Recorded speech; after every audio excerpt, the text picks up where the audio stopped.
is a Rogers Sports presentation.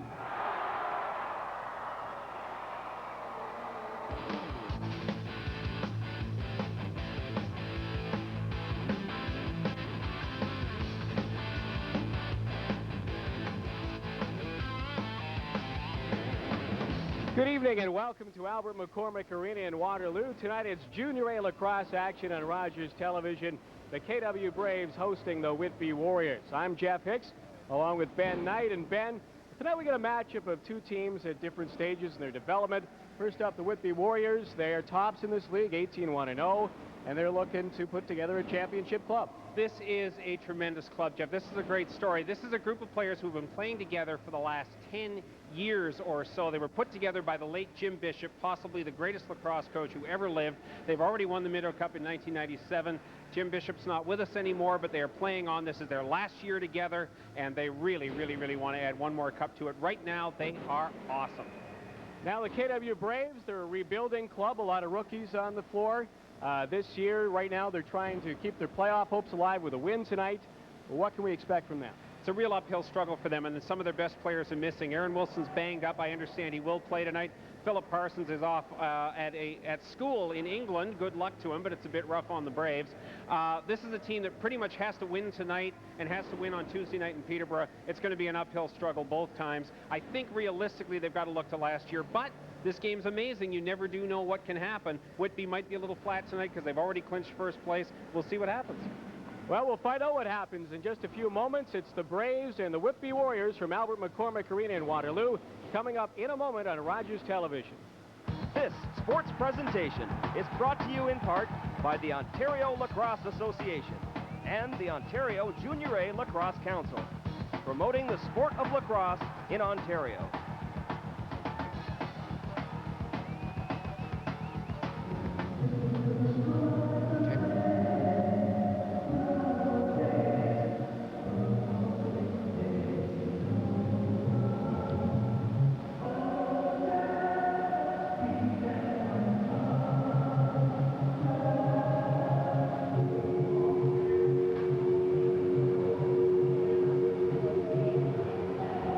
The regular season home finale for the Kitchener-Waterloo Braves. The Whitby Warriors first place in OLA Junior A lacrosse in town tonight as the Braves are battling for their playoff lives. Jeff Hicks along with Ben Knight. Ben, how about our goaltenders for tonight's game? Well, it'll be John Conway getting another start for the Kitchener-Waterloo Braves, and at the other end, there's Conway, the man who I happen to think right now is the best goaltender in junior lacrosse, certainly Ontario, maybe in the whole country. This is G. Nash, number one. There's nobody moves faster, moves better, or is better at snaring a loose ball and getting a pass going the other way. If you want to see how goaltending can really be done, this is the man you want to watch. And we're underway. Scramble for the ball, squirts loose, right to Aaron Wilson. He's in, a shot, scores! 9 seconds in. Aaron Wilson makes it 1-0 Braves. Well, I was saying in the intro, Jeff, you never do know, and there's a fine example. We weren't even sure Aaron Wilson was going to play tonight. He's been banged up with some injuries. There you go, 5 seconds in. I only have time to tell you he's the best goalie in the league, and Aaron Wilson walks right in and puts one past him. Oh, well, I mean, they'll probably be on average as many as 20, 25 goals scored tonight, so I think it's officially early. Another face-off. Nash comes out, scoops it up, looking for the pass. Gets it up to the mid-four. Bill Greer waltzes in, pass at the side, across, score! Putting it home, Mike Morrison, and the Warriors waste no time in answering back, tying it up at 1. We talk about this veteran group of Warriors, but Morrison is one of their players of the future. He's in his first year with the team, I believe, and he is rapidly on the rise. He's one of the best young players in this league, and I'm looking for him to be a star in a couple of years. Here we see Whitby moving the ball the way they do it, these quick passes. And this is where a stationary goaltender like Conway is vulnerable. If you can get the ball zipping back and forth like that, he's got a problem. Brad Reed brings it right back down. Braves scoop it up. Loose shot clock. They carry it down the floor. Bounce shot over the glass from Trevor McClellan. Here come the Warriors right back the other way. Pass is behind Brad Reed off the boards. For Kitchener now. Mike Roymans holds up. Changes for the Braves. They bring it in. Eric Contini. Contini looking for a pass. Sends it back to McClellan. McClellan, who shot. And here's a save by Nash. Outlet pass very quickly to Gavin Prout. Gavin Prout takes a cross check. Prout circles back, gives it to Zach Aitken. Aitken on the back pedal. They're setting up now. Rod Kirkby with the ball. Kirkby. We got a penalty coming up on Kitchener at some point here. Delayed penalty situation. O'Brien with a shot right off the post. Now, how delayed penalties differ in lacrosse from hockey is you just basically play, and says we get a shot there of Dan Patopoulos on the bench there, the coach of the KW Braves. You go until you get a shot, Jeff, as opposed to the other team touching it. If the other team touches it, that whistles it too, but a shot will end it, and so we'll have a 2-minute penalty here for Kitchener-Waterloo. You don't want to give this team a chance on the power play. Is this like a hockey power play? The rules are essentially exactly the same. You've got a 2-minute advantage. If Whitby scores, then the KW player will come back. G. Nash hands it off to Marty O'Brien. O'Brien saunters in. They set up. O'Brien for Tyler Francie across. Prout sent it back. Check was O'Brien. The Braves with the steal now, heading back up the floor. And a shot and a save by the goaltender Nash. With the chance, it was Trevor McClellan. Nash read that beautifully, Jeff. He was down low. He knew it was coming there, and he was there to stop it. Marty O'Brien. Francie. Shot. Scores. Top shelf 2-1 on the power play for Whitby. That is a clinical example of Whitby Warriors lacrosse. Tyler Francie, a newcomer to this team, but fitting right into the system. Again, up the floor, fast. Keep the ball moving. Pass, pass, pass. They keep their sticks up near their face all the time. They're constantly in position to take a pass or fire one on. It's very similar to the Dutch concept of total football that took over the soccer world in the 1970s. They never stop looking for the open man. Off the face-off now. Doug Trudeau. Kitchener ball. Trudeau picks it up in the corner. Craig Seibel's in front. Sends it back to Mike Roymans. Roymans over to Trask. Trask back to Seidel. Seibel.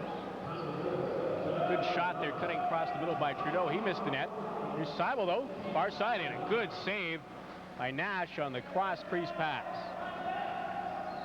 Braves doing a nice job setting things up here. Trailing 2-1. Seibel, far side for Trask. Trask. Across to Roymans. Roymans. It's Jason McGarr. McGarr to Trask. Trask. Far side, bad angle shot, I believe, by Roymans, and Braves do get the ball back though. New shot clock. Pass is missed. Loose ball. Scooped up by Zach Aitken of Whitby. Quickly up the floor. Joe Tetreault. Tetreault waltzes in. A fake. A shot and a nice save by John Conway. Loose ball again. Tetreault couldn't quite get it through. Tetreault's a real journeyman in this league, Jeff. He's played for Peterborough, he's played for Mississauga, and he's really fitting in well here with the Whitby Warriors. Wes Suddens lost it, trying to scoop it back up again. Coming into the play, Jeff Fraser. Fraser sends it back. Pass, a good one to the side, and that, I believe, hit the bar on the shot by Evan Cardwell. Kitchener's Mike Roymans knocked to the floor. Quick shot off the side of the goal. Behind the net, Conway's got to get out and play it.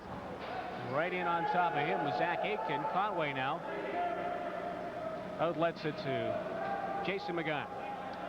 Well, I'll tell you, KW, a great start here, but can they keep this hustle up for 60 minutes? One of the Braves' big problems this year, as that shot comes in, has been inconsistency and not being able to keep it up for full game. Great pass by Nash. Evan Cardwell right off the post. Bouncing ball is loose. The eternal problem, Jeff, of trying to figure out how a lacrosse ball is going to bounce. I was out throwing a couple around on the floor before it started here. It's insane. One bounce does not tell you anything about what the next one's going to be like. Pass across. Matt Black for Kitchener. Sends it to Eric Contini. Contini to Stephen Romanek. Into the middle, and KW trying to get a shot across. Loose ball in front and a save by Nash on the doorstep off of Matt Black. Look how fast Nash got that out. This is Gavin Prout, the leading scorer in the league. His pass did not connect. Into the corner they go, battling for that ball, and we get a whistle. Want to talk about Prout here, number 9 for Whitby. Unquestionably at this point the best player in Junior A. He's got 122 points this year. Nobody else has got more than 80. He's a tremendously talented player, very hard on defense, but you saw the combination right there. How quickly Nash doesn't just corral rebounds, he fires them up floor as precise passes, and that's one of the things that makes Whitby so dangerous. The Braves now, Charlie Parsons. Picked off by Whitby, 2-on-1 break. Down the floor comes Brad Reed. Brad Reed has got Bill Greer with him. Reed holds, gets a shot away, and the save by Conway. Braves work it back the other way now. Hustling out to mid-floor, Sean Kempinski. Kempinski cuts in, couldn't get a shot away. He was checked very nicely by the defender for Whitby. Now a bounce pass goes into the Kitchener bench. Sean Kempinski, number 5 for the Braves. I'm telling you right now, he is going to be a star in this league. He's still midget age. He's got tremendous speed, great floor reading skills. He's already a solid Junior A player, and he's got 4, maybe 5 years of eligibility left. He's going to be really something for this team. Trevor McClellan trying to get around Rod Kirkby. Jeremy Trask for KW. A shot handled nicely by Nash. That was a save on McClellan. Outlet pass. Down the floor comes Rod Kirkby. He pulls up, circles back. Kirkby from a bad angle. Wants to pass it. Takes his time. Sends it off to Marty O'Brien. Marty O'Brien. Across to Zach Aiken into the middle. A shot off the bar. And it's going to bounce all the way back to Nash. A lot of goalposts tonight, and you'll see that sometimes when a goaltender's well positioned. They're aiming for the posts here or just inside them, and if the goalie's got the angles right, and Conway's an angles goalie, you'll see a lot of balls hit the goalpost. Kirkby into the middle. Joe Tetro trying to send it across to Marty O'Brien. Loose ball still. They battle for it. Behind that, picked up by Whitby. Out front, a shot just wide from Tyler Francie. Sometimes shots on goal are not all created equal, Jeff. I remember, I think 1996, 5 or 6, either one of them. The Whitby Warriors came in here after 2 periods. The shots on goal were even, 24 each. The score was 19-2 for Whitby. Quality, not quantity. That's basically it. The old Russian trick. Wait till you've got the good shot and then take it from there. Stephen Romanek back to Chris Standish. Snared by Nash. He's going to try and get rid of it. Nice job by Kitchen to prevent a pass, but he gets it up the wing anyway. Zach Aitken cutting down the left side. Pulls up looking for a pass. Across the middle. Too high for Jeff Fraser. Off the boards, Derek Sutton. For Kitchener. For Standish. His long pass. Good for Matt Black. Braves change up personnel here. And Whitby's already got 5 men back on defense, set up, ready to go here. Sean Kempinski down the right side. Kempinski harassed on the play, cuts to the middle, dishes it off for Aaron Wilson. Wilson's got a goal. A shot right on. Good save by Nash off of Jeff Tiffin. Tiffin gets it back. Tiffin across. Charlie Parsons into the middle. Taken down on the play, and looks like a penalty call is taken down. Was Chris Lemoyne, a call up from Guelph Junior Bs. Yeah, a little high there on the contact. There's much more contact. They're going to get him actually for a bit of a hold there, bit of a wraparound. Holding, you'll often see that call. You'll swear the guy was checked to the floor and they call holding, and that's an example of it right there. The stick getting around. Doing it. I'll tell you something, the knock on this Whitby team used to be about the only vulnerability they had was size, but this is not a small team anymore. The vast majority of players on this team are 20, 21 years old. They're big and they're powerful. Zach Aiken for Whitby. Aiken moves in. 4 Braves between him and Brad Reed. They force the turnover. Lemoyne couldn't get to it. It's still loose. The Braves swat at it. Coming in is Reed, and now it's scooped up by Jeff Tippett. Now, when you're killing a penalty in lacrosse, the 30-second clock doesn't run. You've got to get into the other team's end of the floor. You've got 10 seconds to do that, and Kitchener's about to not manage to do that. Except, sorry, it's Whitby short-handed, my mistake. But you can run the ball as long as you want, as long as you're in the other team's end of the floor. Jeff when Tippett. You're short-handed. Tippett takes the shot, misses. Off the boards, here comes Whitby right back at you. Holding on to it, Derek Sutton's, another whistle, and Kitchener ball. Some interference away from the play there, I think. the referee's picking up something that Whitby shouldn't have been doing, and KW gets the ball as a reward for that. Craig Seibel. Cross to Aaron Wilson. Wilson tried to send it across for Lemoyne. Nothing doing there. Off the board, Sean Kempinski into the middle. Gives it to Wilson. Seibel. Shot. Bounced it. Wide. And it comes right past our cameraman. You know, that's a better effort than it looked like. Seibel actually caught Nash flat-footed there, and you won't see that happen very often. Here's a chance. Marty O'Brien's in short-handed. Nice save. John Conway stayed with him. I'll tell you, that's a heck of a move by O'Brien, too.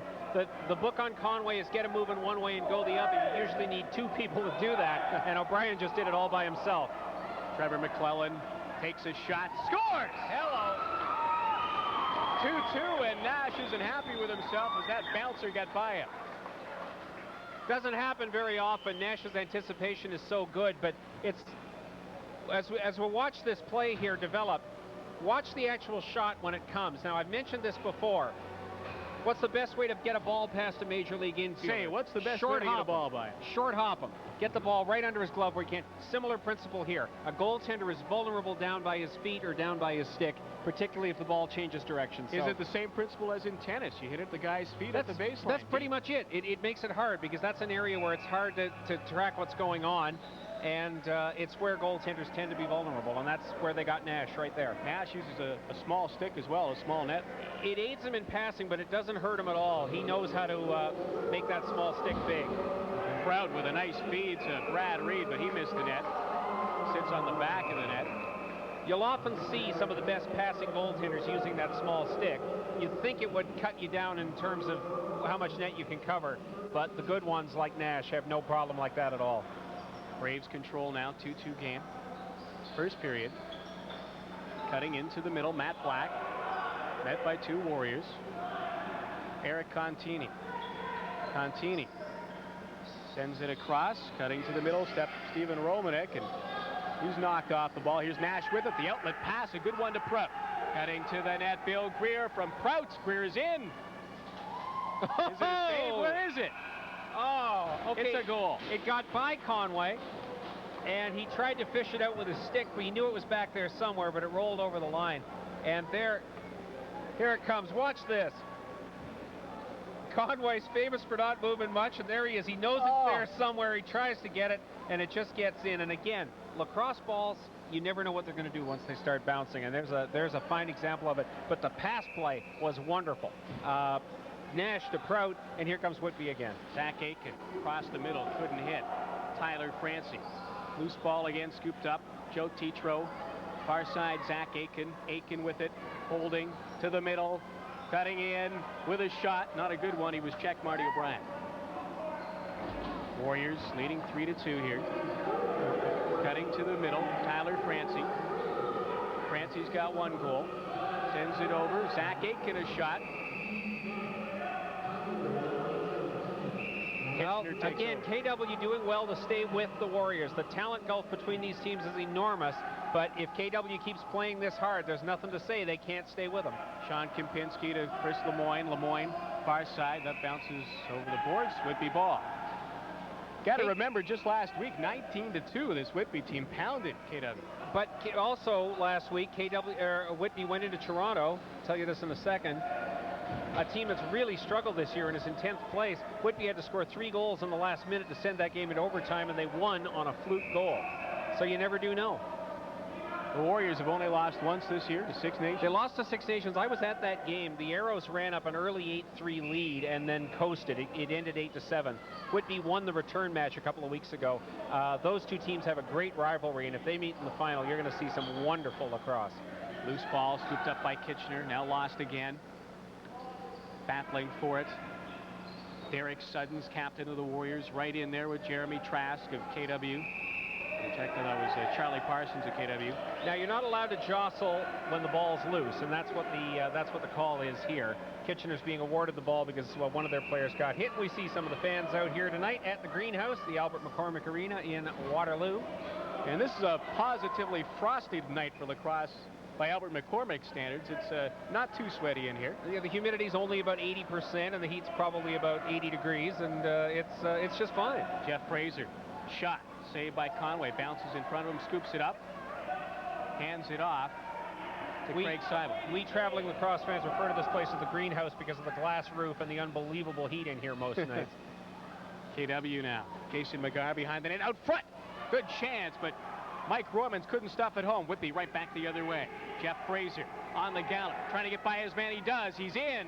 Harassed, but he scores. 4-2 Whitby. Well, I'll tell you there, Fraser got a break. He was coming down, and big Trevor McClellan, number 19, has got him lined up. And watch this. Fraser just steps aside. McClellan overcommits, and all of a sudden, home free. And you're not going to miss. You get one good shot at stopping Whitby, and if you don't get it, the odds are they're going to go right in and score. 7:12 to go in this first period. At Albert McCormick, Jeff Hicks and Ben Knight. KW Braves 2 points out of a playoff spot with 2 games to go. They really do have to win tonight or Tuesday in Peterborough. But it's a tall order against Whitby. It's going to be hard, and they need Burlington to lose to Aurelia tonight. That's possible, but Burlington are hard to predict this year. Here's a miss by Whitby's Brad Reed. 4-2, cutting to the middle. Prep scores. Well, now that's about as good an example of a wraparound there as you can get there. The Kitchener player there doing everything he could. Now, number 14 there, Chris Standish, doing everything he could to stop that. Watch this. Let's put the stick around him. Let's yank it back. Let's take his helmet off. But this is Gavin Prout, folks, and you can't stop him if he decides he's going to score. The runaway leading scorer in Junior A this year, getting his first goal of the night. And what do you bet it won't be his last? Aaron Wilson's the leading scorer for the Braves. 23 goals, 30 assists coming into tonight. And, of course, he's got one tonight, so yeah, he get 24. And just to put that in comparison, that's at least Prout's 123rd point of the year. Whitby controlling again. Zach Aitken into the corner. Rod Kirkby. Kirkby comes out into the middle and right across Marty O'Brien. Off the boards, though. Tyler Francie cuts in. Francie, nice goal. Weaved his way through the defense and beat Conway to the top shelf. And here we'll just see, this is just determination on Francie's part, the player just over from the Brampton Excelsiors at the trade deadline. Whitby famous for passing, and when you've got a great passing team, every now and then, if a guy goes solo, you can really throw the defense, and that's a good example of it. Tyler Francie there. A long, hard year with Brampton, and now he's looking at a good playoff run as we get into it. Brampton at the extreme opposite end of the standings at the moment. 2-17. So it's a nice chance for Tyler Francie to taste some success, and who knows, maybe a Minto Cup. We'll see. Well, Whitby's really opening it up now with a 6-2 lead with 6 minutes and 10 seconds left in the first period. Aitken into the middle, into the crease was Kirkby. KW takes over. Doug Trudeau now walks it out to center. Hockey marking still on the floor here. Hard to ignore. Graves, Trudeau into the middle. Nice try, but Nash stayed with him all the way. Whitby picks it up. Rod Kirkby hands it to Nash. Nash for Derek Sutton. Sutton's now long, loping strides into the KW end. Into the middle. Cutting to the net. Firing it over the net. Ryan Harris. Braves back the other way. Gary Balcarz turns around. KW. Chris Standish now moves in. Nice little fake. Circles back. Stephen Romanek. Far side. Eric Contini now. Contini harassed. Sends it across. Tough pass for Stephen Romanek. He's got a battle now. Here's Derek Sutton for Whitby. Cuts around his man again. A nice move around Contini. Sutton. Back to Bill Greer. Greer now. Moves in himself. Dishes it off to Mike Hamilton. Hamilton controlling. In for Bill Greer. Greer looking for the far side, and he got Morrison. He just slapped it wide. Nice idea. KW brings it out now. Matt Black spinning like a top through the Whitby Warriors. He almost out of control, and finally he did lose the ball. Scooped up on the steal, though, by Jeff Tiffin. Tiffin sends it back for Charlie Parsons. Well, it's been a good, clean, tough period so far, and if KW can find that hustle they had early in the game, they might yet be able to crawl back in. Kempinski kind of whiffed on a shot there. Back to Parsons, and 30-second violation, and look how fast G. Nash gets them started going the other way. You don't need all the face-offs, folks. This game is tremendous in how fast you can get from one end of the floor to the other. Prout sends it across for O'Brien. O'Brien, nonchalant, pretty casual. That's a pretty good description of the way O'Brien plays. He's casual until he starts making his cut to the net, and then look out. A very tame game so far. And here the Braves showing some hustle, courtesy of Charlie Parsons. And is it another violation? Just basically the clock ran out. You don't see Whitby do that too often, but it does happen from time to time. Craig Seibel. Far side, Jason McGarr. Aaron Wilson. Wilson. Nice fake, moves in, scores! Great move by Aaron Wilson, second goal of the night. Aaron, 6-3. Aaron Wilson is one terrific lacrosse player, folks. He's got at least 2 years of eligibility left. You look to the future of the Braves, and you're looking at Wilson. There he is, right over the shoulder, and that's a hard place to go on G. Nash. You're looking at Wilson, you're looking at Philip Parsons, you're looking at Sean Kempinski, and right now the midget teams from this part of the world are doing really, really well, and that's usually a pretty good sign too. It's quite conceivable that KW Braves lacrosse is on the rise, and they could have some pretty tough teams here in the next 2 or 3 years. The Braves rely heavily on the minor system in KW. They got a really good system here, Jeff. They're quite right to do that. Here's Wilson again, a shot. Good chance, and that missed.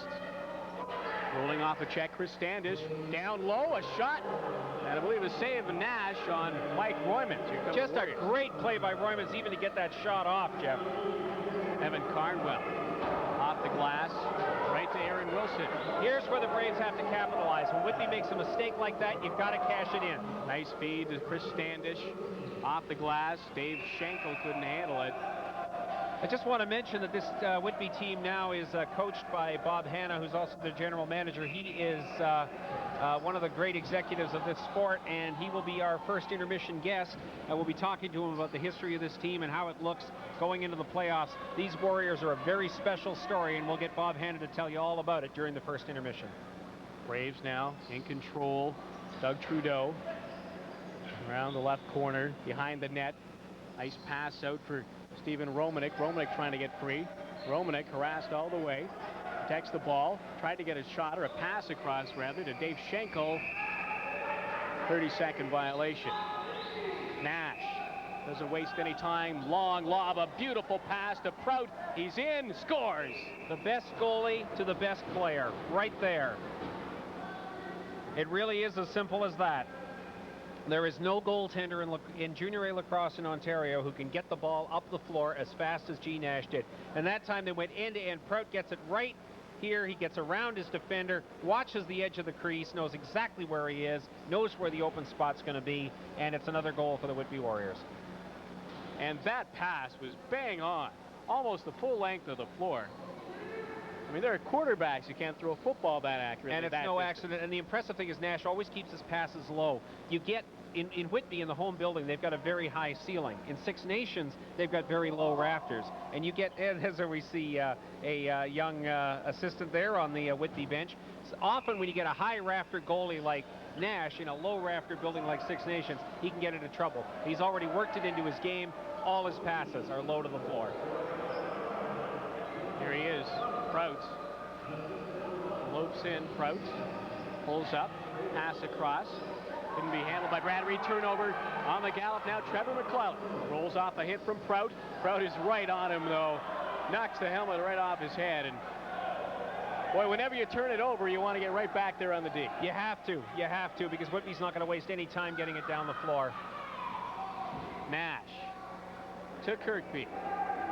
Buck 15 to go first period. 7-3 Warriors. Nice little back flip there to Zach Aiken. And a 30-second violation. Well, Whitby are a little, maybe not quite as sharp as you'd normally see them tonight. They've got first place wrapped up. They know they're closing out their regular season tonight. What they really want to do tonight is just work on their game, not get anybody hurt, and be ready to go come the weekend. Here's Wilson on the pass from Trask. Wilson down low. A shot is high from Kempinski. 10 seconds on the shot clock, 45 in the period. Conway to Wilson. He just lobs one down and goes right to Nash, but in front trying to create trouble was Craig Seibel. Aitken. Zach Aitken trying to get to the middle. 30 seconds. Harassed all the way by Kempinski. Flips it to the middle. Good chance there by Marty O'Brien. New shot clock, 15 in the period. And here you go. Quick restart and Kitchener racing in. Trask now dishes it up. A shot and a good save, Nash, on Chris Standish.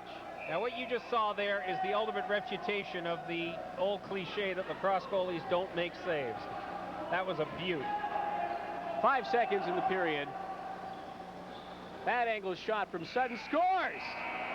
And it counts. Sutton's looked up at the clock, said there's no time, I'm going to throw one at the net, and it squeaked through the wickets of the goaltender. Well, you know, sometimes you throw out the playbook and you just take a shot. And there it was. And Whitby, they were happy to be up 7-3, but they're going to be up 8-3 as the period ends. So the KW Braves fighting for their playoff lives here at Albert McCormick Arena in Waterloo tonight, but it's 8-3 for the Whitby Warriors after one period.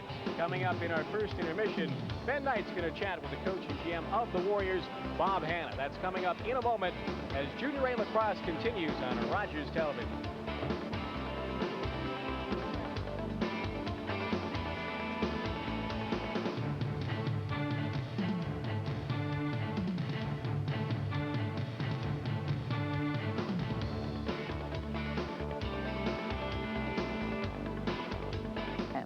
Please call the Durham Television Viewer Response Line at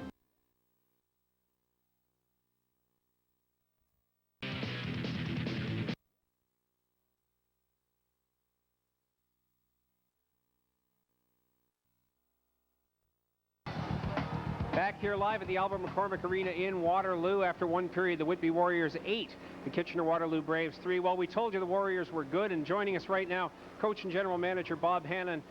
Bob, this team actually has a history that goes back to far before they were all playing in Junior A together.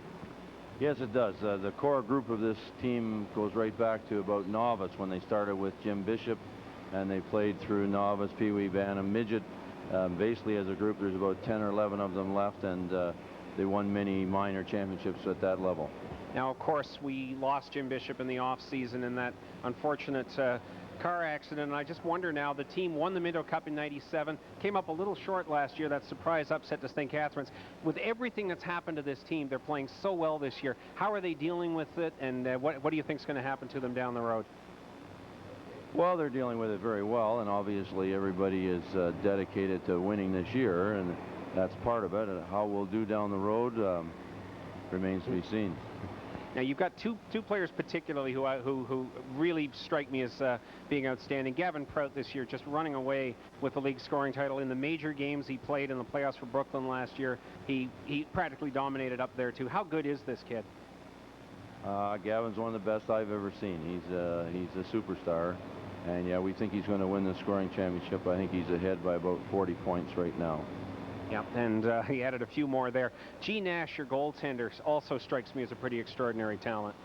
G is. He's not only is a good shot blocker, but he's probably the best passing goalie that's been around for a long, long time, maybe the best ever. Yep.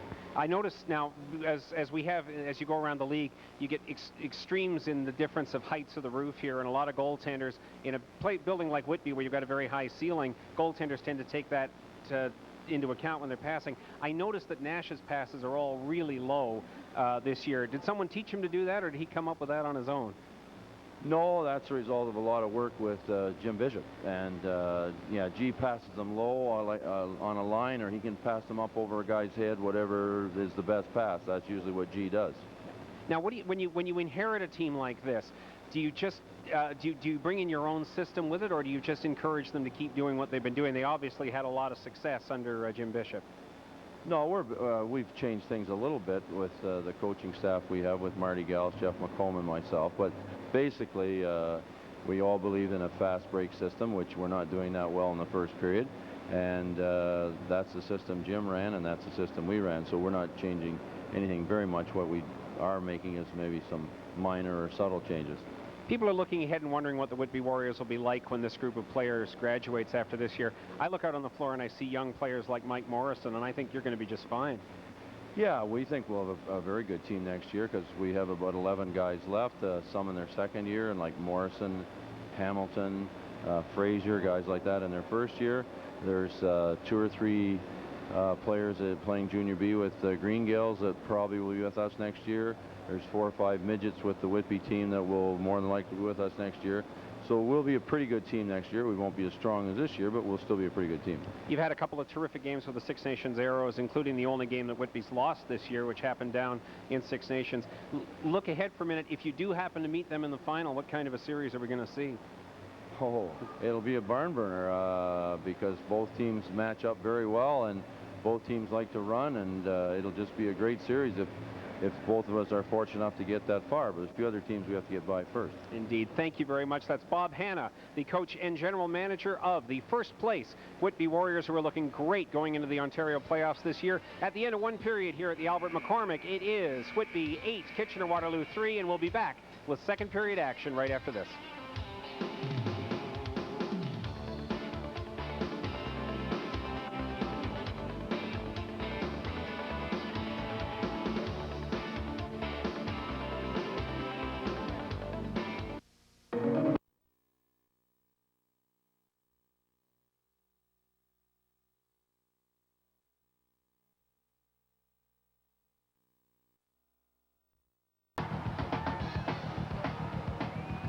Welcome back to Albert McCormick Arena in Waterloo after one period of Junior A lacrosse action. The Whitby Warriors tops in the Junior A League, leading the KW Braves, battling for a playoff spot 8-3. Again, that's after 20 minutes. Jeff Hicks along with Ben Knight. Ben, you know, for flashes and stretches in that first period, KW did a nice job keeping up with Whitby, but they're pretty deep. Well, you see, as we see the Braves coming back onto the floor, good start for the Braves. I mean, Aaron Wilson gets the goal 5 seconds in. What you have to do, what you absolutely have to do is battle all the way. You've got to take any mistake Whitby makes and you've got to turn it into a goal because they have so much talent and they've got it at all areas of the game, at all parts of the floor. Watch the way as this period goes on. As soon as they get the ball, Whitby pushes it to the up floor to the open man. It's a very difficult thing to do, but it's a thing that you have to do to win championships, and Whitby do it as well as anybody. Of course, KW have their moments, but they got to have lots of them to stay with this team. And when Wilson scored so early, 9 seconds in, I don't know who was more surprised, KW or Whitby, but Whitby came right back the other way 13 seconds later and scored, and off we went. Whitby are averaging 6 goals a game more than anybody else in this league. And if you spot them 1 goal and give them 19 minutes and 55 seconds to come back, they're not worried. Here's Derek Suttons. He scored in the final second of the period. He takes a stick to the chops, courtesy of Wilson. Warriors controlling a shot high and wide. Comes right off the boards. It comes right back down to G. Nash. And Nash, of course, comes all the way up there, and that buys them 2 or 3 extra seconds on the possession right there. 5 seconds in the shot clock. Chase back to center. Evan Cardwell. Braves take over. Now here's what. Now here, watch Kempinski's speed here. KW's got to cash in this chance. Here he comes, Kempinski.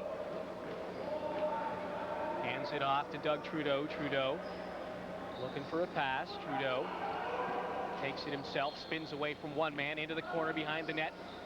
Handed off at the pass. He was by Prout. And here he comes again, Doug Trudeau. Now he gets through over the net out the other side, and he was looking for Mike Roymans. Warriors with the ball now.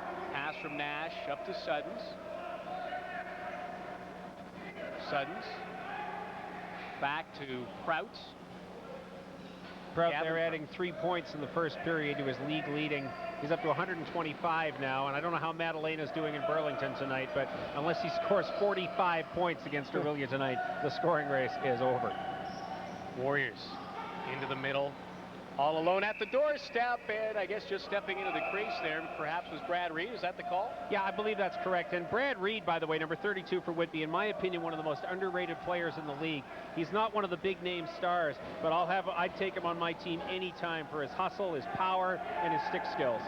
Chris Standish for KW now. Controlling. Works it, far side. Stephen Romanek. To Eric Contini.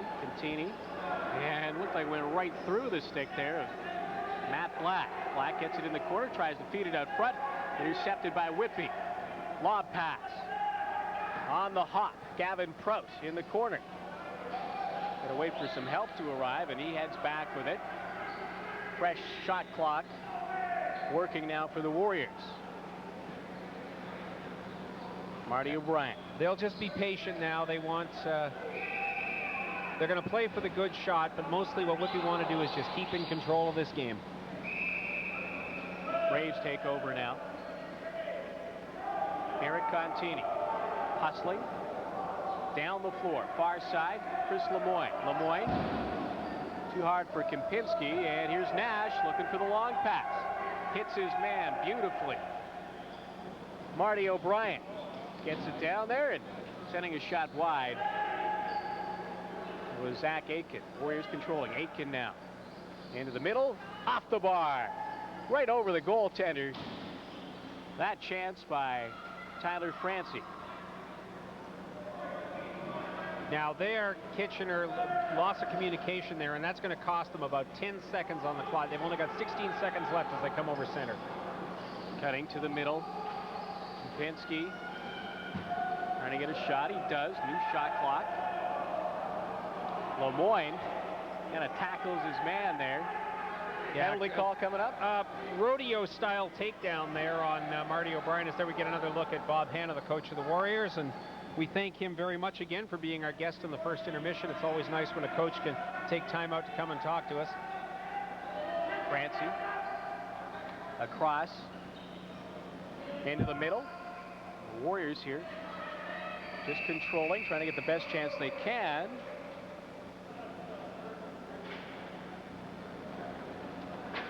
Shot clock, and that'll bring up the penalty call against Chris Lemoyne. As we get a look there at the Whitby Warriors drifting over to their bench here during this break, and I'm not quite sure exactly what day the playoffs are going to start, but they'll be going by the weekend for sure. Whitby will be home to whatever team finishes 8th. That is likely right now to be either KW or Burlington, and Burlington have got the inside track as this game carries on. Power play now for Whitby. Derek Sutton. The big game, the really big game tonight is down in Six Nations, where the St. Catharines A's and Six Nations Arrows are playing. If the Arrows lose that game, Orangeville can catch them for second place with a win in Mississauga on Tuesday night. Marty O'Brien, chance off the bar from Tyler Francie. They get it back again. Working well in this power play is Whitby. Mike Hamilton. Hamilton to Marty O'Brien. O'Brien to the middle, across. Prout to Francie. Shot and a good save by Conway. Francie again across O'Brien. His shot is wide. I'm really impressed with how Francie's fitting in here with his new team. The Brampton guys told me that he would do well here, and he's just fitting in here like the missing piece of the puzzle. Prout. Far side, O'Brien. Prout. Francie. Save. Conway. Nice read by the young goaltender for the Braves. Under a minute on the power play. Off the glass, right back, and scooping it up for KW, Gary Balcaris. Whitby, though, regains. O'Brien down low. Hamilton across. And it's scooped back into the corner. One of the big differences right now, Whitby's just taking better care of the ball. They are making some mistakes, but overall, once they've got the ball, they keep it until they get a shot. Prout to O'Brien. Into the middle, a shot does not get through, off a stick. Hamilton grabs it. Yeah, a bit methodical there for Whitby. I think they made this. If there's one knock on the Whitby Warriors, they have a tendency to put it in park a little bit early sometimes. And if that's what's happening out there, if KW turn up their game right now, this could get interesting. Here's Gary Balcaris now, controlling, trying to kill off the final 10 seconds on this man advantage.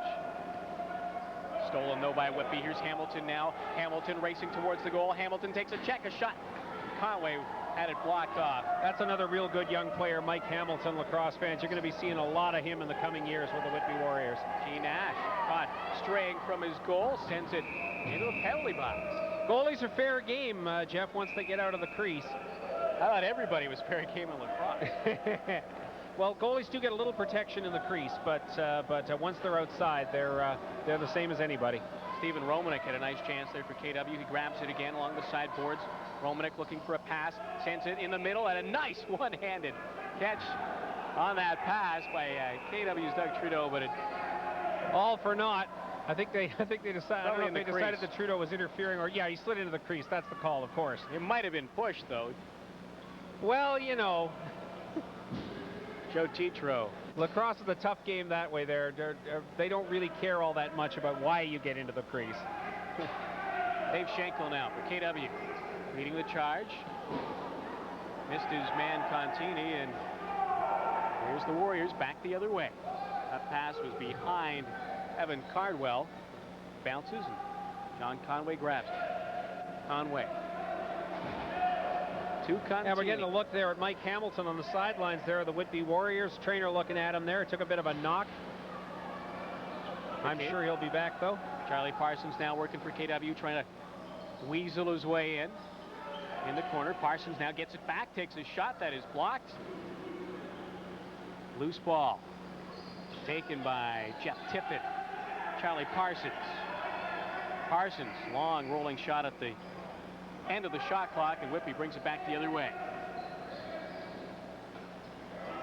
Whitby controlling. Derek Suttons with the ball.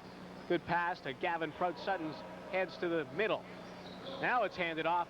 And did that go in? No, it went off the bar on a bounce on a nice chance by Wes Suttons. Around the empty net, and he scores. Well, I don't know if it's your classic highlight reel goal, but you won't see too many like that. Once again, Conway getting into a little bit of trouble when the ball gets behind him. He tries to corral it in the crease. If he can get it in there, he's fine. But Suttons grabs it, comes around the other way, and there's just nobody can get around there to stop it. It's just a breakdown in communication in the KW defense, and that's the kind of mistake that Whitby won't make, that they'll capitalize on if the other team does, and that makes them really hard to beat. It's number 6, Wes Sutton there, with what I believe is his 5th goal of the year, and they're some of the spectators here brother tonight. Derek picking up the assist? Or is it... I'm not honestly sure if it's brother or cousin or what it is. Braves bring it back the other way. Aaron Wilson. Now they trail 9-3. Fortunate bounce there for Wilson. He's in. A shot just over the bar. Other side of the net. And it goes right to G. Nash. Nash. Up the floor comes Mike Morrison. Morrison. Good pass. Bar side. A shot doesn't get through. That was courtesy of Tom Watts. Lacrosse fans, I urge you, get in touch with your local team or your local arena. Find out if you're in the playoffs and what times they are, because OLA Junior A playoff action is tremendously exciting, particularly as we get into the later rounds. There's some great teams out there this year. You've got the Warriors' total game, Six Nations' incredible skill, Orangeville's tenacious defense. You've got some fabulous teams out there, and it's going to be a month to 6 weeks of just tremendous action. So get out to the arena and support your local team. You can't find a better $5 worth of entertainment anywhere than Junior A playoff lacrosse. Oh, and the Braves would love to offer their fans a little taste of playoff action this year, but they could really use a win tonight. Here's Gavin Prout on the gallop now, beats his man. He's in, scores. Great move. Diving across and stuffs it home, 10-3. See, it's bad enough for the other team that Prout's got these stick skills and these amazing series of fakes, but look at this. He just runs right past Contini. Contini can run, folks. He's not a slow player. Then he goes airborne over the crease to get the opening on Conway on the far post and puts it in. There you just saw, he made that goal out of nothing, Jeff, and that kind of goal is the exclusive province of the truly great players, and Gavin Prout just took it end to end right there. Great goal. Gavin Prout leading the league in scoring, as mentioned, handily. Here are the Braves, right back at you. What a save! G. Nash robbing Aaron Wilson on the doorstep. That is one of the best saves of the season right there. I hope you got that one on tape, folks. It doesn't get any better. He reached across the net with that little goal Here's stick. Wilson And now again. He's got another chance to stop Wilson. He does. Nash sends it now up the floor. Zach Aitken couldn't handle a loose ball. Here come the Braves again. Wes Suttons. Wilson trying to be 3 times lucky. Couldn't get the shot away. And the funny thing is, the best save I've seen this season up to this point was made by Jay Priest of the Mississauga Tomahawks on a lightning-fast rebound shot off of Aaron Wilson. Guy's just snake bit out there right now. Joe Tetreault tries to spin away from his man. Charlie Parsons shows him the floor. Braves showing some fight here. Trailing 10-3, second period. Wilson. Parsons. Chris Lemoyne. We're coming out of the midpoint of the game now, Jeff, and it'll be interesting to see now if Whitby thinks the job's done. They might slow down here. If KW keeps running, well, they might be able to get back into this. Doug Trudeau now trying to lead a Braves charge here. He's harassed all the way. Cuts towards the net. He's behind the net now, looking for a pass. Sidesteps the crease. Trudeau out the other side, and he ran too long. Can't afford to do that. Now Whitby's got the ball back for free, and 30 seconds has gone off the clock. Derek Sutton to Wes Suttons. Into the middle. Spinning away from a check. Ryan Harris. He's got 1 goal. Harris, nice little flip to Evan Cardwell. Cardwell over to Brad Reed. Control the game here now for Whitby. Under 10 seconds on the shot. In the corner. Bad angle drive goes off the post. New shot clock for the Warriors. They cut to the middle. Back pass of beauty. And not able to handle that one was Brad Reed. Just a gorgeous pass there. There's no defense that can react to that. Far side trying to stuff it home. Not able is Bill Greer. Braves go for changes now as they wind it up from their own end. Jason McGarr hands it off to his teammates. Chris Standish. McGarr gets it back. Check that. That's Eric Contini. Chris Standish. And it's taken by Whitby now. Intercepted. Gavin Prout is the man with the ball. Prout again with that speed. Shot. That was Tom Watt, a new player for the Whitby Warriors. New shot clock for the Warriors. Called up. Whitby have a couple of injuries here. Sorry about that, Jeff. The big one being the bad news for them is Paul Sally, one of their key players, a real force in their attack. Tore up his knee making a pivot in Orangeville the other night. Likely gone for the season. It shouldn't be career ending, but it certainly will end his Junior A career. So Whitby really are going to feel that. He's an immense presence out there for him, a tremendous player, Paul Sally. Which I would imagine would make the acquisition of Francie even more important. I think that's why Francie's getting such a key role in tonight's game. I think he's slipping in a similar spot. He's acquitting himself really well out there. Braves now bring it down the floor. Dave Schenkel didn't see his man open. That's a bad mistake. Chris Standish was down the floor open, and you've got to do that. You've got to see the open man down floor and get the ball there. You're not going to get that chance very often in this game. You can't let it go. Lemoyne from Parsons to Wilson. Another save. G. Standish. And did you see G. Nash go up for that high ball there? It's way over his head. He turns, twists, up the floor, and here come Whitby again. G. Nash, the goaltender. That's G-E-E. That's how he spells it.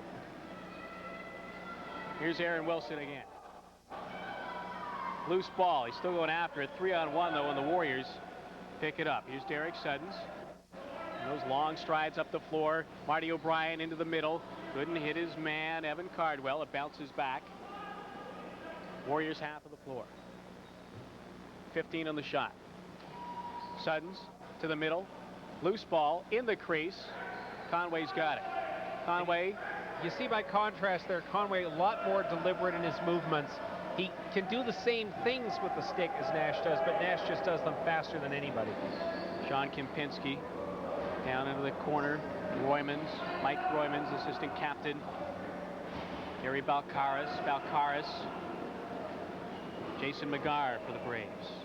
Hands it off to Jeremy Trask, far side. Good chance for, I believe, Roymans at the far side. Couldn't stuff it home. Trask couldn't corral it. Now he does. And he gave it right to one of the Warriors, Wes Suttons. Here's Nash. Quick outlet pass down floor. Hits his man, Bill Greer. Bill Greer holding, looking for a pass, controlling now. 20 on the shot. We've only had 2 goals in this period so far, as Whitby just polishing their game at this point. Tom Watt with the ball to Prout. Prout trying to get it to Cardwell. Could not. Braves trying to take over. They overrun it. Trying to check his man is Seibel, and that'll be a clock violation on Whitby. Get a look there at young Rick Passfield, who's new to the team tonight, working as the backup goaltender, and he's down at the end of the bench hoping for a chance to get in. But when G. Nash is ahead of you on the depth chart, there's a lot of door opening duty to be done. Braves into the middle, back into the corner, Dave Schenkel. Schenkel. Penalty coming up on the Warriors. Good shot there by Eric Contini. And the Braves will get a power play. They've already got one power play goal. I believe they're 1 for 1. Well, Whitby just not taking a lot of penalties tonight. And now, so we got something extra going on here.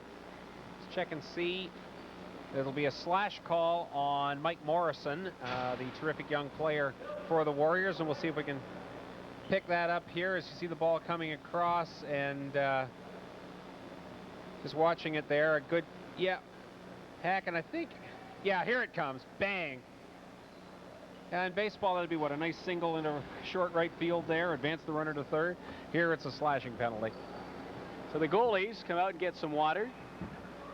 And there you see G. Nash heading back to the net. A lot of lacrosse goalies using the molded hockey-style face mask now, as opposed to just the cage. Yeah, that really does seem to be the thing. I suppose a hockey puck is a more dangerous thing to have fired at you because it's frozen solid and the razor-sharp edges. Here we go. We're getting another look here at the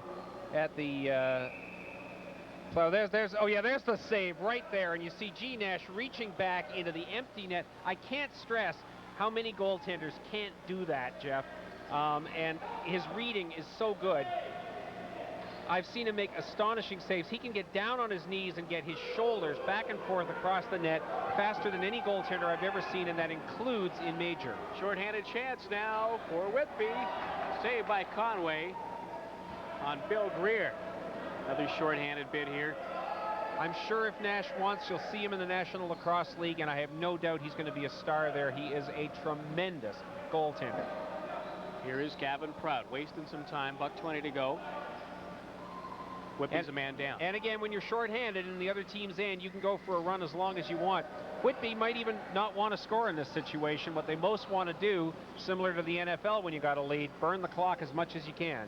And they're just content to go for a run right now. Marty O'Brien harassed by Lemoyne. O'Brien, and he will just circle back. Warriors getting some encouragement for their penalty killing efforts from their bench. There's people who don't like this part of the game, who think that maybe Whitby's getting an advantage here because they can kill time even though they're shorthanded. But it's so rare that you see a really good penalty kill, and when you do, they're electrifying. I hope very much that this part of the game does in fact remain, and they do allow this rule to stay, because it gives players like Prout, watch him go for a run here. The really outstanding players can do incredible things in this situation. Kim Pinsky taking on Prout here, and he's staying with him. Gives Sean credit, although he's going to get a slashing penalty. Another penalty coming up. He knows it, and so he's giving Prout everything he's got with that lacrosse stick right now. Earlier this year, I saw the Six Nations Arrows kill 90 seconds of their own penalty when a delay situation was going on, so they got the full 2-minute advantage against Mississauga. Back goal, and a beauty by Marty O'Brien.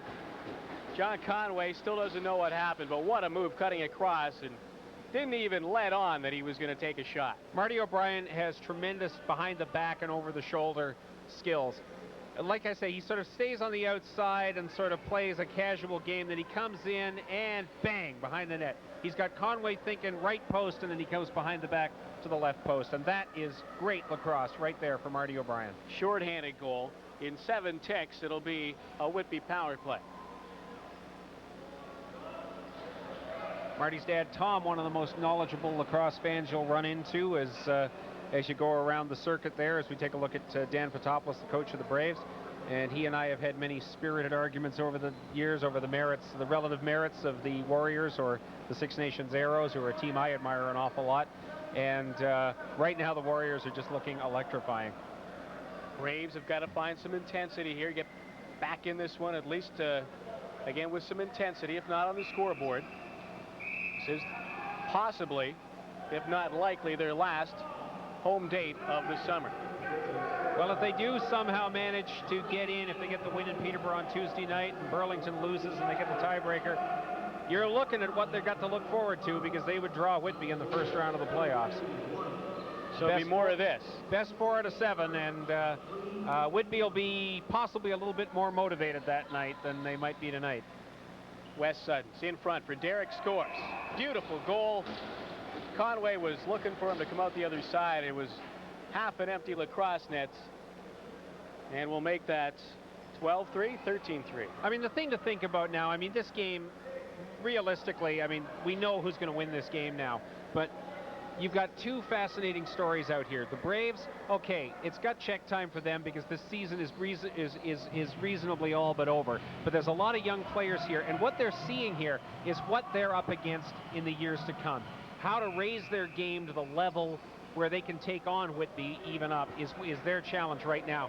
As for Whitby, we're watching one of the all-time great junior lacrosse teams in full cry tonight. Just sit back and enjoy this. There's another one. Derek Sutton's again, and that will make it 13-3. His last one on a power play, this one even strength. Couple of quick ones there, and again, no real mystery here. Just keep the ball moving. When you got an opening, there you go. Whitby's got so many ways to create that opening, though, Jeff, because they've got so many guys who can pass. Their stick skills are so good, and they're so fast. That's what's really doing Kitchener in tonight, is just how fast Whitby's transition game is and how quick an acceleration these players have got. They practice all the time. They're in tremendously good shape. Keep in mind, the KW Braves have 10 rookies on the floor tonight against a team made up of a lot of 21-year-olds who played together for what, 15 years in many 10 cases? Anyway. They've been together, and for 9 of those years they had the benefit of Jim Bishop, who is probably the greatest lacrosse coach ever.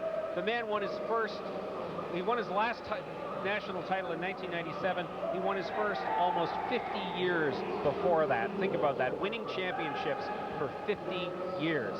That is coaching, folks. Braves now controlling. Chris Lemoyne, call up from Guelph Junior B Regals for this game.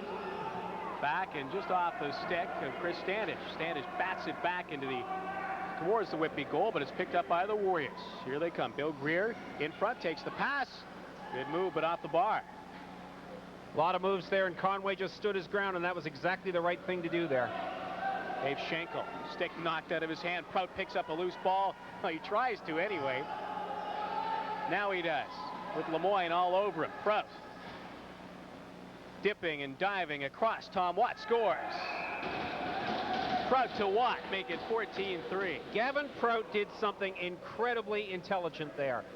The loose ball was rolling into the corner, Jeff, and he had 2 Braves players going in. What do? Do you go in and crash the boards, or do you wait for the ball to come back out? What he did was, rather than haul 2 guys into the corner with him and get smashed into the glass, he stood his ground, held the guys off, waited for the ball to come back to him, and then just looked for Watt in the center, and there's your goal. A brilliant play by Gavin Prout. Looked like Conway just didn't see it. Was screened on the play by his defender. And hey, that's a big one there. Tom Watt called up today. And just joining the team. I don't know that this is his first game, but I don't know that it isn't either. And he gets a goal tonight for the Whitby Warriors. Ball back in the KW end. Just under 2 minutes to go here now. And in the second period, we have a special feature prepared by the Ontario Lacrosse Association, and it's an overview of the sport at all its levels: inter-lacrosse, box, field, the men's game, the women's game, narrated by Ron McLean of Hockey Night in Canada fame. It's a real good little feature, and we'll be showing that to you during the second intermission. We'll stick around for that as we get down to $1:40 left in the period. Nice save by Conway there. Good reaction right there. Trying to stick it through the wickets was Joe Tetro. Well, this is a 6-0 period for Whitby right now, and no team ever likes to get shut out in a period. So let's see if Kitchener's got an answer to G. Nash now. Cutting in front, the Braves, a good bid there by Doug Trudeau. Controlling still. Matt Black for KW. Into the middle. Trudeau shot. A good one. And a save by Nash. Nash right off the gun. Another great pass. Down the floor. Into the middle. Francie, and a good save by Conway. Nice feed. Nash to Aitken. And then Francie. Those up floor passes by Nash freeze the defense. They don't have time. If you can get the ball up there a second faster than anybody else, then you are almost always going to be facing a less prepared defense than you will if your goaltender's a little slower doing that. That's one little element of the game. Give the Warriors a tremendous range of attacking possibilities. Couple nice saves there by Conway and Francie, and then Evan Cardwell in front. Here's Derek Sutton with a chance. And that, I believe, is off the bar. New shot clock. 30 on the shot, 30 in the period. Another save by Conway. And a goal. Nice overhand rip there from Evan Cardwell. This is a thing you see lacrosse players do sometimes. He knows the check's coming, so he leaned up over the guy who was checking him and used him as a fulcrum for this shot. Watch this. It'll come back out to Cardwell. There's the hit, and he just goes over his man. It's like he pivoted off the cross check to get that ball in there. When you're shooting in lacrosse, Ben, what's the key? Is it knowing the angles a little different from your stick being so far away from your body than what you're looking at? There's a whole lot to it. We'll talk about that in the third period. You can shoot from a much larger area than the actual size of the net, and that's not true of any other game really except basketball. It's just a question of looking for a spot inside the post where the goalie isn't. Derek Sutton picks it off, and that means the KW Braves are going to get shut out in the second period of their last regular season home game. Shut out by a count of 7-0, and they trail this game 15-3 after 2 periods of play. Our second intermission's coming up. That big lacrosse feature. Stick around for that.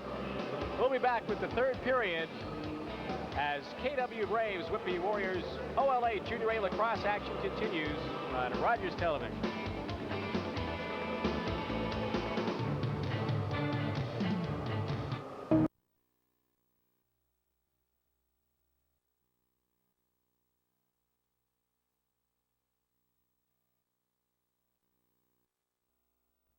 Promoting the sport of lacrosse in Ontario.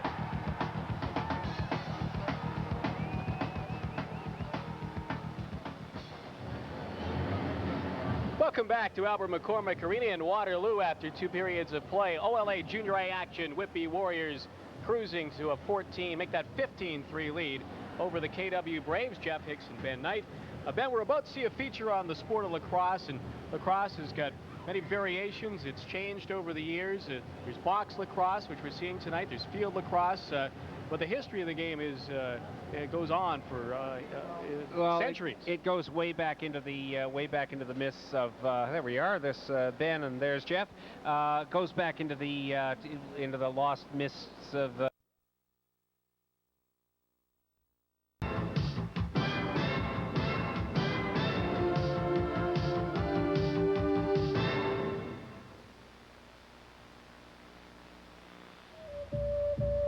The origin of the game is lost in unrecorded history.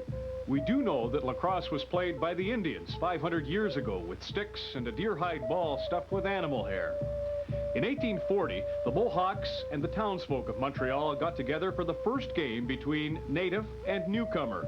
Before long, it was the first sport to have rules and a national championship. By the turn of the century, lacrosse was #1 in Canada.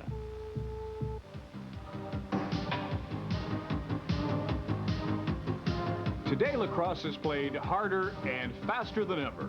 Speed, skill, strategy, and finesse. It demands everything you've got, physically and mentally. Lacrosse is go, go, go. It's great for a spectator to watch because it's just end-to-end. You know, people always talk about hockey games that were exciting because it was end-to-end. Well, if you like that, every lacrosse game is end-to-end. You pass, shoot, play offense, defense. Handle a stick and ball because it's your job to snare the ball and snap it into the goal.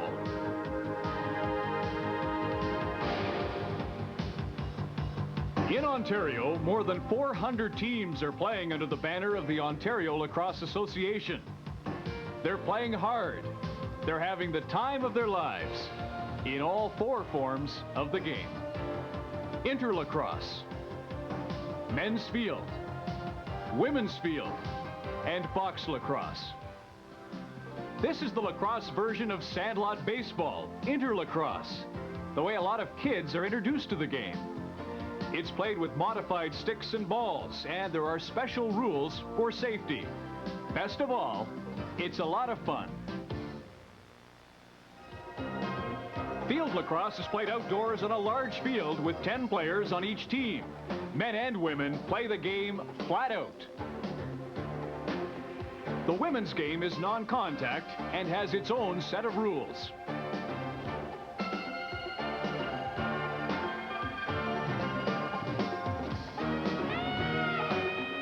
Field lacrosse players compete provincially, nationally, internationally, and at the World Championships, which are held every 4 years.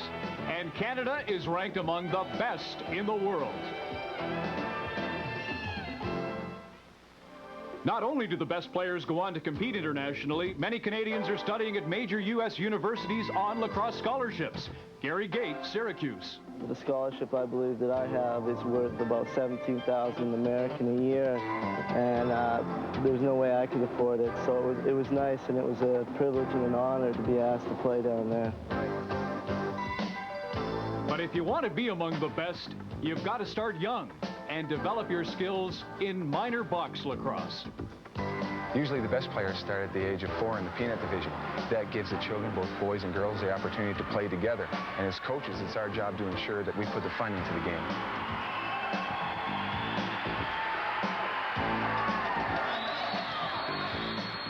In both minor and major leagues, box lacrosse moves the game indoors. It is played in a confined area, which helps to develop what Canadians are known for worldwide, superior stick skills.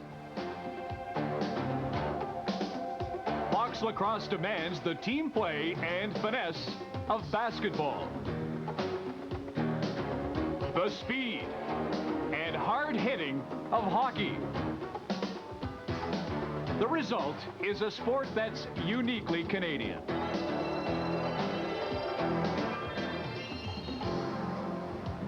And box lacrosse Well, is here you trained go.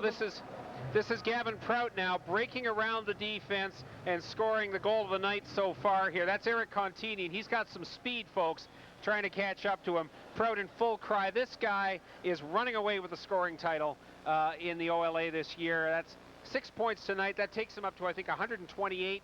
And as of start of business tonight, nobody else had more than 80. Now watch this save coming up right here, Jeff. This is G. Nash, Whitby's superb goaltender, making a tremendous stop right here. He's beaten. This is over. Ball's going to come to Wilson. Watch the stick come back across the crease. Not bad.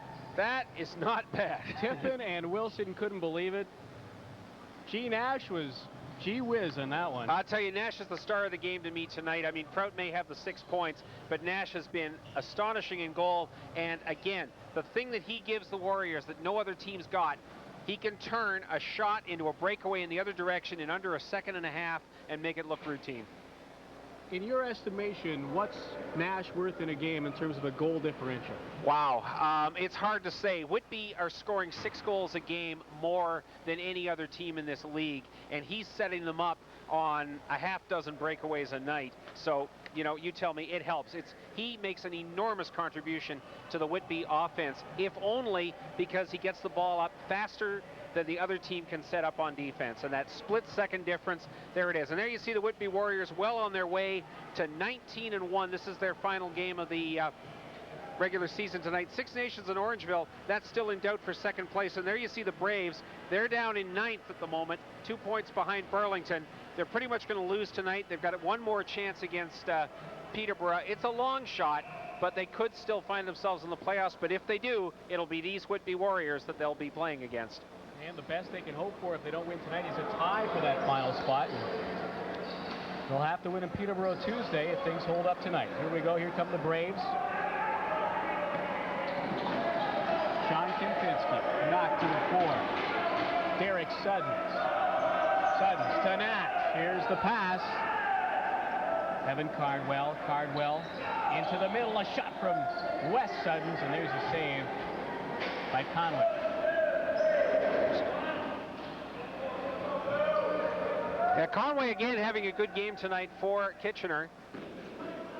He's just had too many shots to deal with from close in, and Whitby are magicians when they get in that close. Craig Siebel had a good chance there for Kitchener Warriors.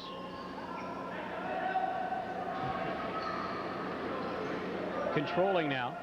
Warriors in the KWN. Cutting to the middle, thinking shot for the Warriors. Now side of the crease is Mike Morrison. And now there's a loose ball center floor.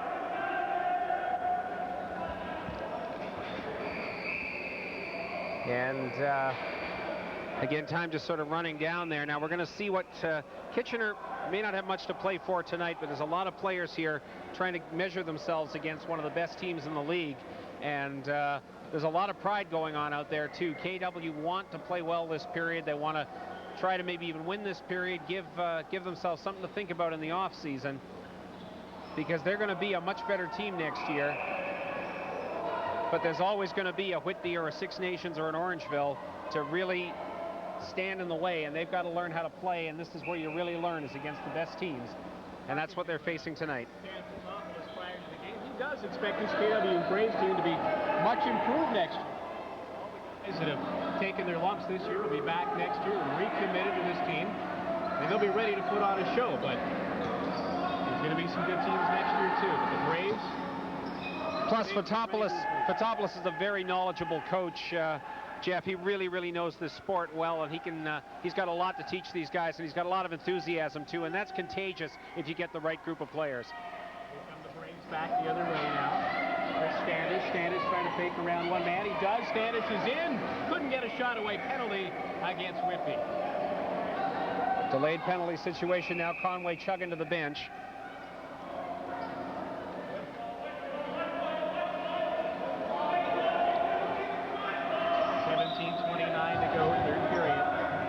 Referee John Hurd coming back here and escorting Marty O'Brien to the penalty box as we get a look down the Kitchener bench here.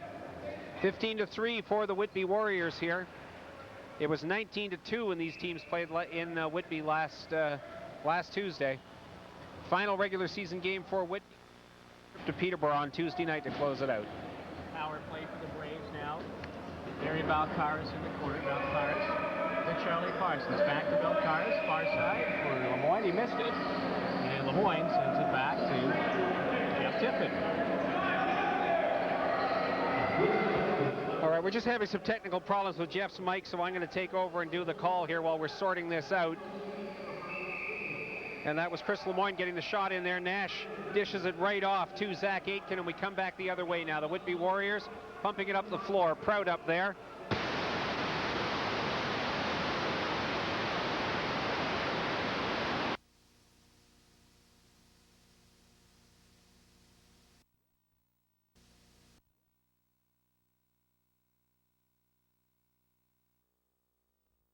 Turnaround move, Brad Reed, goal. Beautiful pass there. Gavin Prout hitting Brad Reed in the center, and there again an example of how fast Whitby's transition game is. And here you see Prout.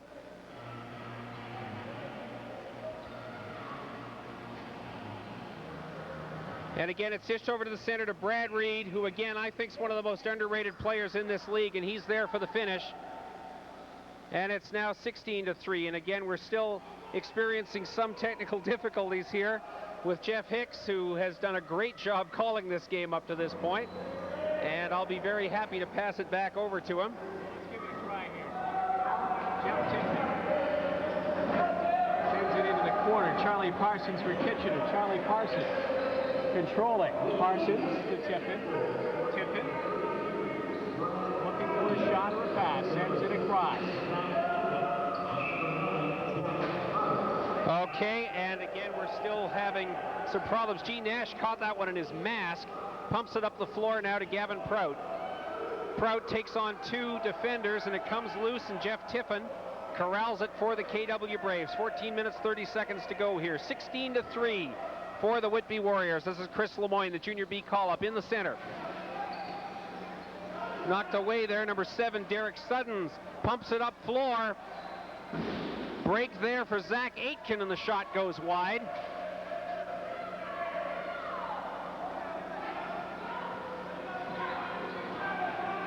In now number 22 for Matt Black for Kitchener. He lays it back for Contini. Into the corner, Romanek. Romanek again. Looks around. Whitby sticks up on defense, making it hard for Kitchener to get anything going. Ball rolls down. Only 3 seconds left on the 30-second clock. KW is going to have to dump it here. Dave Schenkel just putting it in. 13 minutes, 41 seconds to go here in the 3rd period. The Whitby Warriors 16, the KW Braves 3. KW scored first in this game, Aaron Wilson, after only 5 seconds. But that looks like it's going to be the high point of the match for the Braves, as the way it's unfolded here. Whitby far and away the best team in this league so far in their last regular season game, getting ready for the playoffs. And there's Prout going to the corner, leaping across, getting the pass from O'Brien and scoring. That's Prout's 4th of the game to go with 3 assists for the runaway scoring leader in OLA Junior A lacrosse. As it is now, Kitchener looking at the wrong end of a 17-3 score as referee John Hurd gets ready to set it up here. You are watching OLA Junior A lacrosse from the Albert McCormick Arena in Waterloo. Ben Knight and Jeff Hicks bringing you all the action. We'll have Jeff back as soon as we can sort out a little technical problem we're having here in the booth. And how's that? Am I back now? I can just about hear you, Jeff.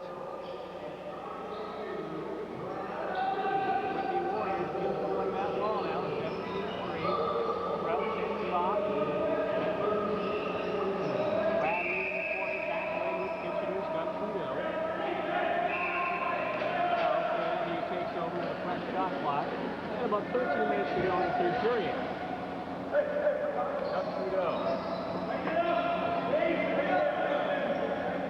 Charlie Parsons into the middle, a shot and a good save. Okay, and there's G. Nash corralling it for Whitby, pumping it up the floor to Prout. Prout takes a look up, passes it on, looking for Mike Morrison, number 43. He's in trouble there, triple coverage, but he comes up with it. Rolling off Roymans and leaving it back here for Tom Watt, who's been called up for tonight's game after a couple of injuries. Tetro dishing it back here into the corner again for Watt. He tries the shot from outside. It bounces off Conway. Comes back to Aitken. Zach Aitken moving in fast for Whitby. Dishes off past Conway. Conway real aggressive there behind the net. Wanting down that ball, and now it's taken by Doug Trudeau. Well, Conway's a big physical force for the KW Braves, Jeff, and if once he decides he's going somewhere, there's not too many can stop him. There's Jeff Tiffin now from Kitchener. Sends it across. Dave Schenkel trying to get a pass through, taken by Whitby. All right, so now coming back across for Whitby, it's number 15, Rod Kirkby. He lays it off for Aitken. His shot booms off the boards here at the Albert McCormick. This is a very loud building when it gets going. Tom Watt. Ball flips out of his stick, but he's there to control it.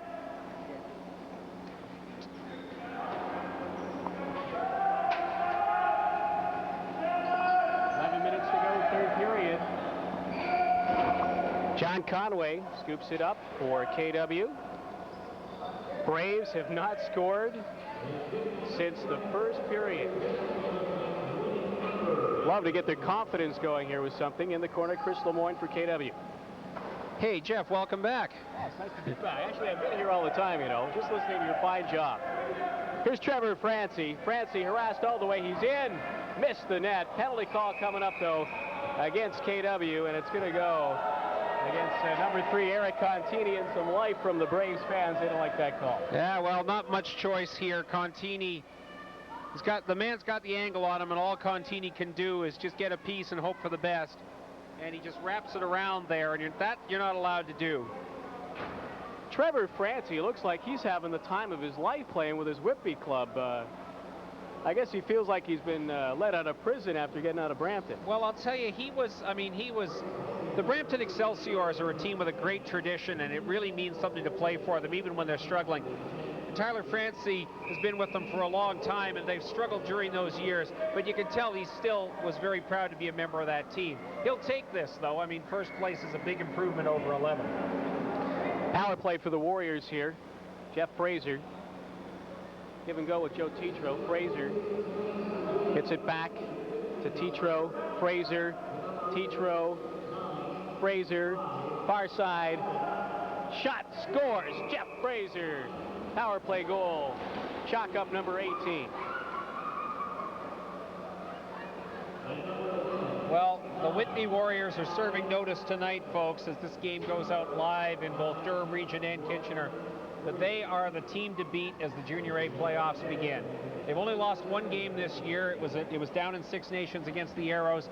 The Arrows are the defending Ontario champions, Jeff. Also a very dynamic team, two very different styles. And if those two teams are indeed fated to meet in the final, we are in for some incredibly good lacrosse. Now, last year, Whitby lost in the final. In the semifinal, they were upset by the St. Catharines A's, who were the real sleepers last year and ended up taking Six Nations to 7 games before the Arrows won.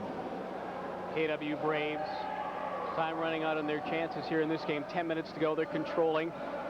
Giving a rough ride there. Doug Trudeau. Here's Whitby back the other way. Cardwell looking for a pass, and there's a shot by Ryan Harris. Good save by Conway. KW all. Slowly. Taken out by Doug Trudeau. Changes here for the Braves. Sean Kempinski. Braves trying to set up here. Pass missed by everybody.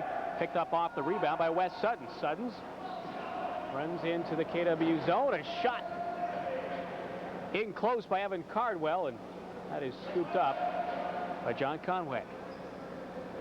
Well, at this point, the Whitby Warriors have scored 12 consecutive goals in this game. They're just showing total domination out there, both ends of the floor. The best offense in Junior A, the best goaltender in Junior A, and the best transition game in Junior A. That doesn't leave a lot of room left for anybody else. Braves are trying to battle, though. Stephen Romanek knocked off the ball. Slowly now, Gavin Prout. The top gun in the OLA Junior A Lacrosse League. 129 points by my count, and nobody else, depending on how Pat Madeleine is doing in Burlington tonight, nobody else has got more than 80. Marty O'Brien walks in and deposits goal number 19. 19-3. Whitby leads, and it was just last week the Warriors beat KW 19-2 up in Whitby. Nice work here by Marty O'Brien. Well, KW are just getting a measure here of how far they really have got to go, and one of the things they're going to have to work on to move up. Conway is, well, what we call an extreme angle player, and we're getting a change here. Whitby is putting in Rick Passfield, who has just been called up. He's new to the team, and he's going to get some time here to show off what he can do. This a possible Whitby Warrior of the future, coming in with 8:34 to go. Let's talk about the different styles and goaltenders we're seeing here tonight. And Gene Nash, of course, we mentioned, not the biggest lacrosse goaltender you're going to see.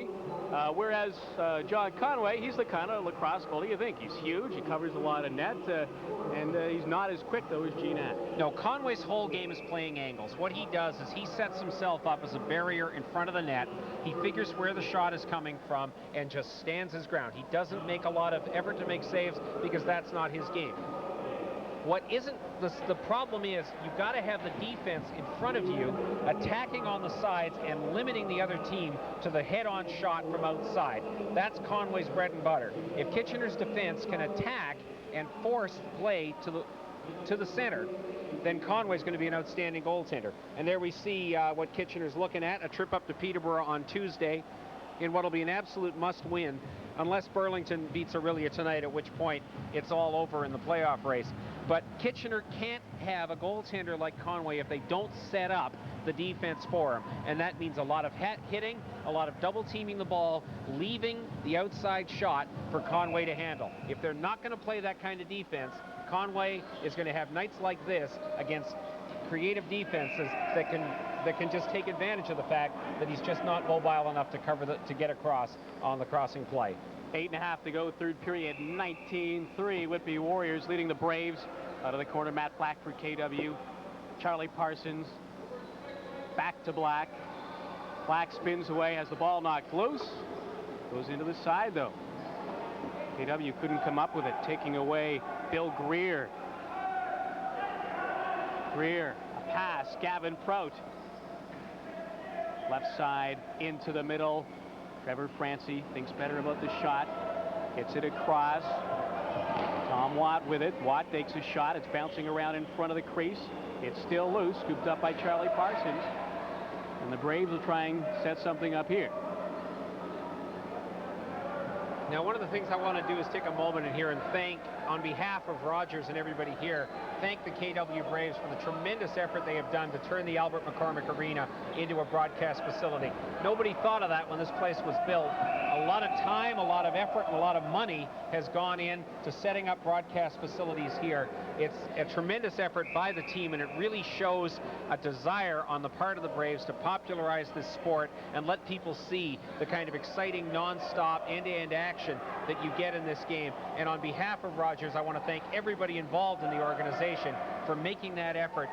I mean, Jeff, I know hockey's your regular beat. Even though this has been a pretty one-sided game, you can't fault it for the amount of action that's happened. You sure can, and when I saw that they had a platform built for us, I was kind of amazed to see what you could do with half dozen broken lacrosse sticks, but they've done an amazing job. No, in fact, this thing, Craig Seibel's father, I believe, is the man who did it. This is a custom-made platform. They built it right out in the seats here. We're sitting up about in the 6th row. The view is tremendous. And they basically created a booth where there wasn't one before, and this has turned into a great place to call a game. And thank them all very, very much for their time and effort. It's great to popularize this sport and bring it right into your living room so you can see for yourself the kind of action we got going on here. 6.5 to go. KW Braves want to get on the score sheet here with a goal. They haven't had one since the first period.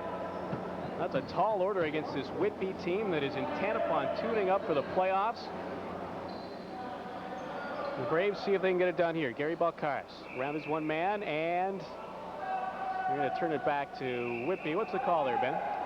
Oh, I think there are still a couple of calls that even after all these years, there are a couple of mysteries that still get me sometimes. There's probably something down floor. Evan Cardwell with a shot, rings right around the boards. Whoops. The new goaltender. A little release point problem for the goaltender there.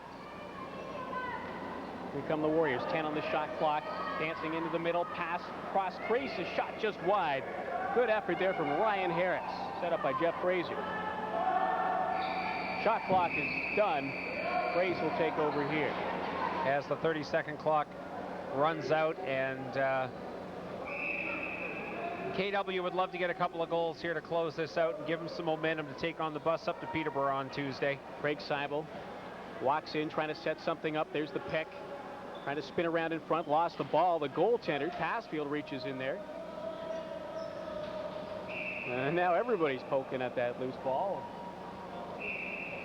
Well, I remember the Warriors coming in here in '97 on their... Oh, there's a quick goal. There it is. Matt Black finally puts one home for the KW Braves, and it's 19-4. This is a nice little play, Jeff. Nice bit of opportunism here. It starts behind the net, and Black just brings it out. Nobody touches him, so what the heck? Take a poke at the rookie goaltender, and it's home. And welcome to the OLA, Rick Passfield. 19-4 now as Matt Black gets one back for the KW Braves.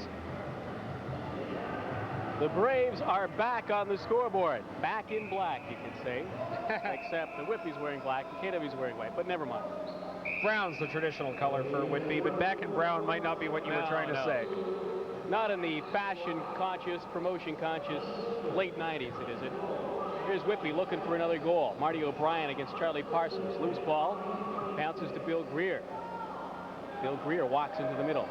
Greer hands it off. Marty O'Brien with the shot. New shot clock. It's behind the net. O'Brien hanging on to it. O'Brien looking for a pass. Harassed by Matt Black. O'Brien into the middle, gets the pass down low. Good save, Conway. And that one was on Bill Greer. Matt Black picks it up now. Has it knocked out of his stick. Across.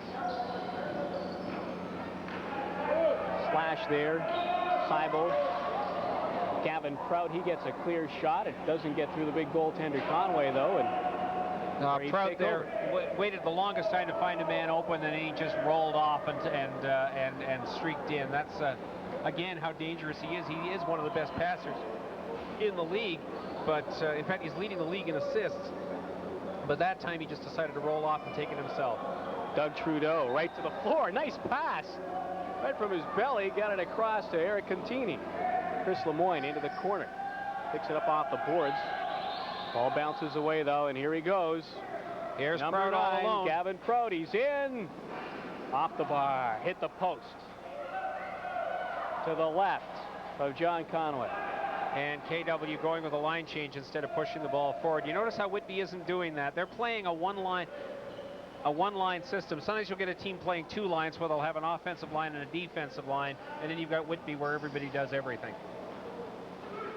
Set across now for Gary Balcaris. Down low. Steve Romanek puts it off the boards. Nice quick shot trying to fool the goaltender Passfield, but he got an arm on it. Here come the Warriors back the other way. Francie trying to duck away from Gary Balcaris. Shot does not get through, courtesy of Tom Watt. It's a foot race now, and for KW, coming in, cutting and getting a shot away. Good effort by Sean Kempinski. And great speed. That's why I say Kempinski is going to be a star. This is the midget age player we're talking about here. This is somebody who's actually underage for Junior A, and that great speed, and look at him stay with it to get that shot off. This is a player who is almost a complete lacrosse player now, and he's got years to get better. He could be the future star of the KW Braves. Penalty here against Whitby. Braves power play. You do call them power plays in lacrosse, don't you? Oh, you sure do. Yep, absolutely. Power play, shorthanded. The only real difference is if you get a 5-minute power play, if you're shorthanded for 5 minutes and they score 2 goals, your guy comes back. There is a 2-goal limit, whereas in hockey you can score as many as you want in that situation. Jason McGuire against Derek Suddens on the draw. Suddens just swipes it down ice. Trying to race everybody. Gets to Conway, though. Conway, lob pass to center. They battle for it in front of the penalty boxes. Lemoyne all over his man Greer, but Greer sends it down to Suddens. Suddens 1-on-3, cuts to the middle, takes a check to the helmet. That's going to be a penalty against Jeff Tippett. Warriors just holding now. Minute 35 on the penalty to Whitby, and 2.5 to go in this game. 19-4 Whitby. Well, Jeff, I had a $1 bet with myself that you'd say ice at least once before this game was over. Yeah, just back there about on the transition there. You know, if they take the hockey lines off the floor, it wouldn't be so tempting. Well, those they may be there. They're irrelevant to the game. They have nothing to do with the game of lacrosse. But yeah, they're there. It varies from building to building. You won't see them in Whitby. Warriors just controlling here, running down the clock. They're shorthanded until the Braves get possession, in which case the penalty call will be against Kitchener, and there it is on the steal. And it was a good one by Balcaris. Yeah, and you know, why not? Why, even though you know the whistle's going to blow, why not try to do it? And we get a look there at one of the support staff people on the KW bench. I mean, why not go for the breakaway? You got the empty net, so what if the whistle's going to go? Maybe the ref will forget. And we're down to just the final few seconds here now, 1:57 to go. And folks, if you've been watching this from the start, you've just seen a tremendous exhibition of lacrosse by one of the best Junior A lacrosse teams ever put together.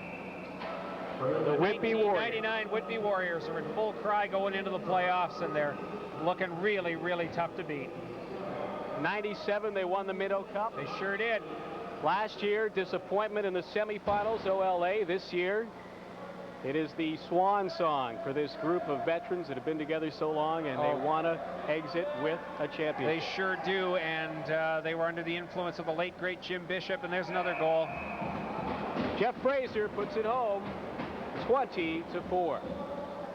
Jim Bishop found these kids in Durham region 10 years ago, brought them up through the ranks, and they arrived in Junior A in '95, and immediately what had been a pretty moribund franchise in Whitby, they had a 1-19 year in the earlier part of the decade. Boy, things turned around fast. The Minnow Cup came 2 years later. They were sure they had a dynasty going, but the St. Catharines A's had other ideas. The Six Nations Arrows are in the way now, and they got to prove it, but they've got everything you could possibly hope that a championship team would have. In terms of the Minnow Cup, how does that work for the winner of the OLA?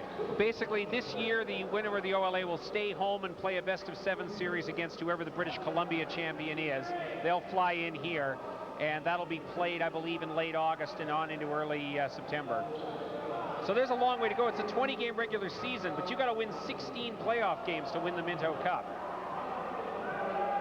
Final minute of play, third period, 20-4 for Whitby. Braves down a man here.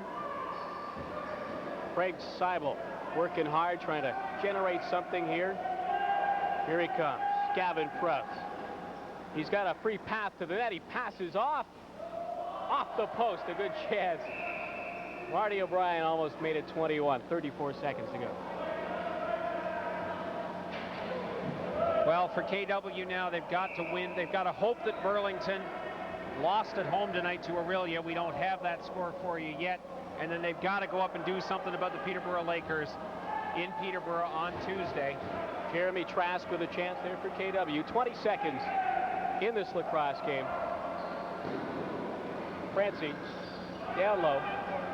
Gavin Crouch shot over the bar. Up the other side. O'Brien, great save. Holding his ground there, the goaltender Conway on the doorstep trying to cram it home was Mike Morrison. 2 seconds. Morrison wide. And the game is over. 20-4, the Whitby Warriors beat the KW Braves here in the final regular season home date for the KW Braves at Albert McCormick Arena. Again, 20-4, our final. Jeff Hicks and Ben Knight will be back in a moment to wrap things up from Waterloo.